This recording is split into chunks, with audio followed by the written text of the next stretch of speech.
আগামীকাল অর্থাৎ 1 মে 2026 থেকে সারা ভারতবর্ষ জুড়ে 60টি নতুন নিয়ম পরিবর্তন হতে চলেছে। রান্নার গ্যাসের সিলিন্ডারের দাম থেকে শুরু করে অনলাইন লেনদেন, মিউচুয়াল ফান্ড এবং অনলাইন গেমিং সহ আরও বেশ কয়েকটি নিয়ম পরিবর্তন করতে চলেছে কেন্দ্রীয় সরকার। এই প্রত্যেকটি নিয়ম সম্বন্ধে আপনাদের জেনে রাখা অত্যন্ত গুরুত্বপূর্ণ, না হলে ভবিষ্যতে বড় কোনো সমস্যায় পড়তে পারেন। তো বন্ধুরা, আগামীকাল 1 মে 2026 থেকে সারা ভারতবর্ষ জুড়ে কোন কোন নিয়মগুলি পরিবর্তন হতে চলেছে, এই সমস্ত বিষয়ে আপনাদেরকে একদমই ডিটেলসে জানিয়ে দেব এই ভিডিওটিতে। তো অবশ্যই ভিডিওটিতে আপনারা প্রত্যেকেই প্রথম থেকে শেষ পর্যন্ত মনোযোগ সহকারে সঙ্গে থাকবেন এবং চ্যানেলটিতে নতুন হয়ে থাকলে অবশ্যই চ্যানেলটিকে সাবস্ক্রাইব করে পাশের বেল আইকনটি প্রেস করে অল নোটিফিকেশনটি অন করে রাখবেন। আগামীকাল অর্থাৎ মে মাসের শুরু থেকে দেশ জুড়ে বেশ কয়েকটি গুরুত্বপূর্ণ নিয়ম পরিবর্তন হতে চলেছে, যেগুলি অবশ্যই আপনাদের প্রত্যেকের জেনে রাখা অত্যন্ত প্রয়োজনীয়। তো প্রথমেই আপনাদেরকে জানিয়ে রাখি যে উত্তরপ্রদেশ সরকার আগামী 1 মে থেকে 4টি নতুন শ্রম আইন কার্যকর করেছে, যা কর্মচারীদের বেতন কাঠামো থেকে শুরু করে পিএফ এর আবেদন এবং কাজের সময় উভয়কেই কিন্তু উল্লেখযোগ্যভাবে পরিবর্তন করতে চলেছে। অনুমান করা হচ্ছে এই নিয়মগুলি কিন্তু দেশ জুড়ে কার্যকর করা হতে পারে। এছাড়াও আগামী 1 মে 2026 থেকে সারা ভারতবর্ষ জুড়ে ব্যাংকিং পরিষেবা সহ এলপিজি গ্যাসের দাম এবং ডিজিটাল পেমেন্ট সংক্রান্ত একাধিক নিয়মাবলীতে উল্লেখযোগ্য পরিবর্তন আসতে চলেছে। বর্তমান এই প্রসঙ্গে আপনাদেরকে বিস্তারিত তথ্য দেখিয়ে দেওয়ার চেষ্টা করব। তো আপনারা প্রথমেই দেখতে পাচ্ছেন 1 মে 2026 থেকে একাধিক নিয়ম পরিবর্তন হতে চলেছে। তার মধ্যে প্রথমেই যে নিয়মটি রয়েছে রান্নার গ্যাসের সিলিন্ডারের দাম। হ্যাঁ বন্ধুরা, আগামী 1 তারিখ থেকে কিন্তু এই রান্নার গ্যাসের সিলিন্ডারের দাম পরিবর্তন হতে পারে। রাজধানী দিল্লি থেকে শুরু করে দেশের অন্যান্য প্রধান শহরগুলিতে বর্তমান ঘরোয়া গ্যাসের সিলিন্ডারের দাম 910 টাকা থেকে শুরু করে 940 নয় 970 টাকার মধ্যে রয়েছে।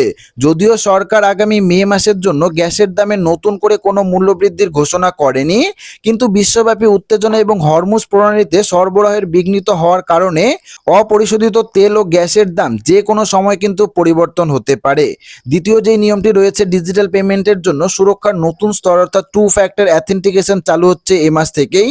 আপনাদেরকে জানিয়ে রাখি যে আগামী 1 মে থেকে ডিজিটাল লেনদেন আগের চেয়ে আরো বেশি সুরক্ষিত হতে চলেছে। এক্ষেত্রে 2 ফ্যাক্টর অ্যাথেন্টিকেশন আরো কঠোরভাবে প্রয়োগ করা হচ্ছে।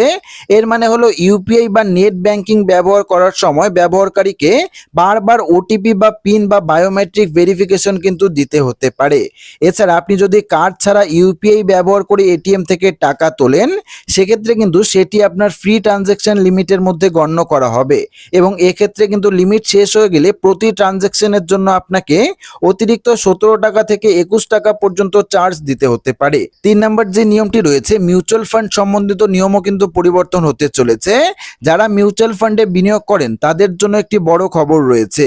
মূলত পুরনো সলিউশন ওয়ারেন্টি প্ল্যানগুলি যেমন রিটায়ারমেন্ট বা চাইল্ড প্ল্যান এখন কিন্তু লাইফ সাইকেল ফান্ড দ্বারা প্রতিস্থাপিত হচ্ছে। এই ফান্ডগুলি আপনার বয়সের উপর ভিত্তি করে স্বয়ংক্রিয়ভাবে তাদের পোর্টফোলিও সমন্বয় করবে। এছাড়া ইকুইটি মিউচুয়াল ফান্ডগুলিকে এখন সোনা ও রূপোর ইটিএফ এ 35% পর্যন্ত বিনিয়োগ করার অনুমতি দেওয়া হচ্ছে, যা আপনার বিনিয়োগকে বাজারের ওঠানামার বিরুদ্ধে সুরক্ষা প্রদান করতে চলেছে। 4 নম্বর যে নিয়মটি রয়েছে হাই ভ্যালু ক্যাশ ট্রানজ্যাকশনের ক্ষেত্রে প্যান কার্ডের প্রয়োজনীয়তা নিয়ে 4 নম্বর নিয়মটি রয়েছে। উল্লেখযোগ্য যে কালো টাকা রোধ করতে সরকার এখন বড় অঙ্কের নগদ টাকার লেনদেনের ওপর কিন্তু নজরদারি বাড়াচ্ছে। নতুন নিয়ম অনুযায়ী কোনো অর্থবর্ষে 10 লক্ষ টাকার বেশি নগদ জমা বা নগদ তোলার ক্ষেত্রে প্যান কার্ড প্রদান করা বাধ্যতামূলক করা হয়েছে। আগে এই নিরীক্ষণ কিন্তু দৈনন্দিন ভিত্তিতে করা হতো, কিন্তু এখন থেকে পুরো বছরের রেকর্ডের ভিত্তিতে কিন্তু হিসেব নেওয়া হবে। 5 নম্বর যে নিয়মটি পরিবর্তন হতে চলেছে অনলাইন গেমিং এর জন্য নতুন নিয়ম আসতে চলেছে। অনলাইন গেমিং উৎসাহিতর জন্য সরকার online gaming authority of India প্রতিষ্ঠা করছে। 1 মে থেকে গেমিং সংস্থাগুলির জন্য সার্টিফিকেটের নিয়ম পরিবর্তন হতে চলেছে। স্বস্তির বিষয় হলো গেমিং সার্টিফিকেটের মেয়াদ 5 বছর থেকে বাড়িয়ে 10 বছর করা হয়েছে।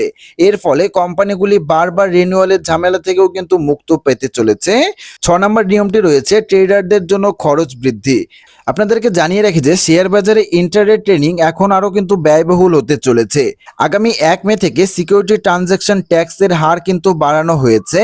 এখন থেকে অপশন ট্রেডিং এর ওপর 0.15% কিন্তু, ফিউচার ট্রেডিং এর ওপর 0.05% হারে কর ধার্য করা হবে। এই পরিবর্তনটি মূলত ক্ষুদ্র ও সক্রিয় ব্যবসায়ীদের মুনাফার ওপর প্রভাব ফেলতে পারে।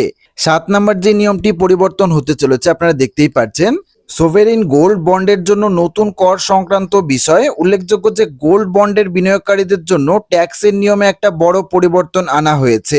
এখন শুধুমাত্র তারাই ট্যাক্স ফ্রি ম্যাচুরিটির জন্য যোগ্য হবেন যারা সরাসরি সরকারের কাছ থেকে প্রাইমারি মার্কেট থেকে এগুলি ক্রয় করবেন।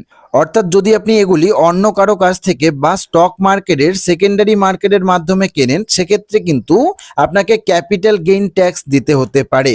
তো বন্ধুরা বুঝতেই পারছেন, আগামীকাল থেকে কিন্তু সারা ভারতবর্ষ জুড়ে এই 60টি নতুন নিয়ম পরিবর্তন করতে চলেছে কেন্দ্রীয় সরকার। তো আশা রাখবো ভিডিওটি আপনাদের সবারই ভালো লেগেছে। ভিডিওটি ভালো লাগলে ভিডিওটিতে একটি লাইক করবেন, চ্যানেলটিকে সাবস্ক্রাইব করবেন এবং কমেন্ট বক্সে আপনাদের মতামত অবশ্যই জানিয়ে যাবেন। ধন্যবাদ।